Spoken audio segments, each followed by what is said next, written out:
On this short video, I'm going to show you how to fix Instagram collaboration problem.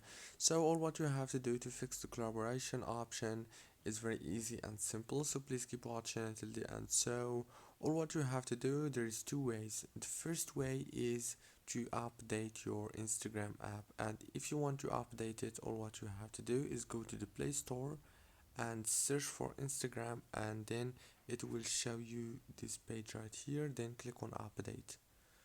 Now this is the first way. The second way, just go to the settings on your phone, go to the apps manager and go to Instagram and click here on force stop and go to the storage, click on this clear data option. And yeah, now all what you have to do is restart your phone and reopen Instagram.